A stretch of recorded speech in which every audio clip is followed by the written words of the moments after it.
after you answer your question, you are going to, in the top right corner of your screen, you will see a Turn In button. You click Turn In. Since this is probably your first time in Google Classroom, if you are a freshman, it will walk you through little tutorial help boxes as you go through. If you don't need them, you can just click Got It and continue. Now it says here that one attachment is going to be submitted. And if you are finished with the assignment, you've done everything to it that you want to do, you click Turn In. Now that assignment has been submitted, and I will actually be able to see it on my end. I'll be able to open it up, grade it. I can give you comments back. If you have a comment for me that you want to add here, you can click in the private comment section and type a comment to me about the assignment.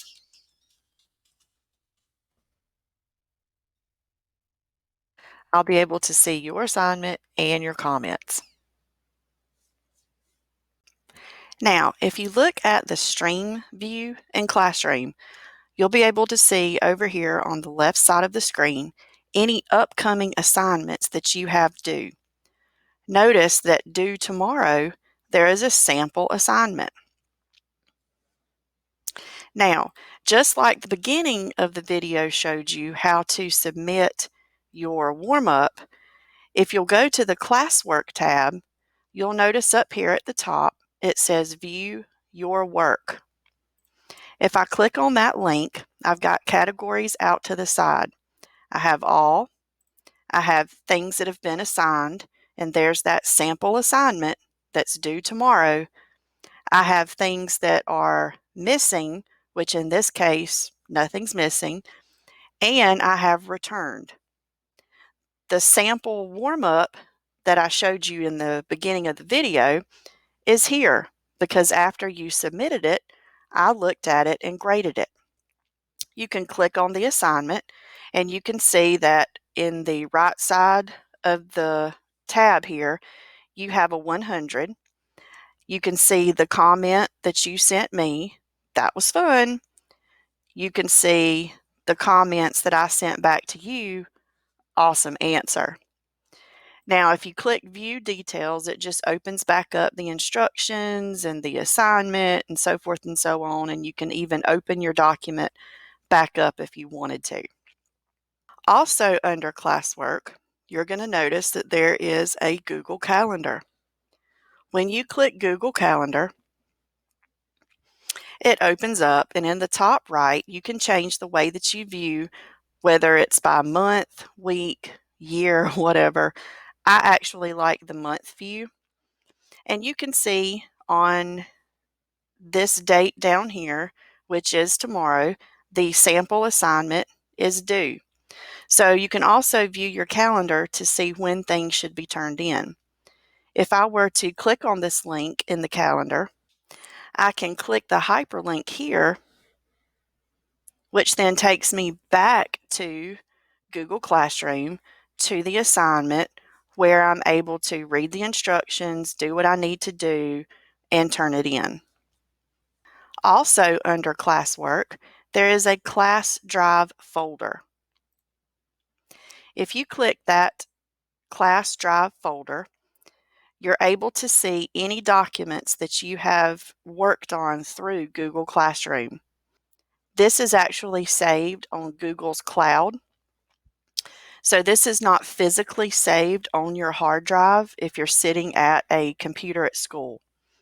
This is saved up to the cloud, and you can access it anywhere that you have internet, and you can get to your work here. Lastly, I want to talk about email notifications. If you'll notice in the top left corner, there is a hamburger symbol. If you will click that hamburger symbol, at the very bottom of this menu, there is a settings. If you go to your settings,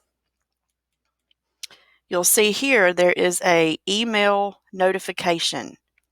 You want to turn off receive email notifications. By turning that off, you are limiting the number of emails that you will receive from your teachers. It's important that you turn off that notification because, as you can see here, I've just checked this student email account, and already it's starting to fill up with emails from teachers of classes that you've been assigned to. Every single time an assignment has been created or I post something, every single time I do anything or any of your teachers do anything in Classroom, it comes to an email to you. So you can imagine this fills up quickly. You may have 500 emails or more by the end of the semester. And if you're like me, when you look in your email box, if you see too many emails, you get overwhelmed, you don't want to read them. Also, if you see numerous emails from the same person and you can tell, oh, this is from Google Classroom, I'm just going to ignore it, well, then that's going to be a problem because you may miss something. So, by turning off that notification, you will not receive any of these emails from Google Classroom. Instead, if I decide to send you an email that I want you to see that's important, I will actually send it from my school email. Then if you get an email from me, you know that it's important to read. You won't see all of those other extra ones from Google Classroom. You'll just see the ones from my personal account. For example, here, you can see that I just sent an email. It's from me. It does not have the Classroom indication after it, and there'll be some type of subject. When you click on the email, you'll be able to read any important messages that I have for you. So please turn off those notifications so that your email will be only important emails that you need to receive.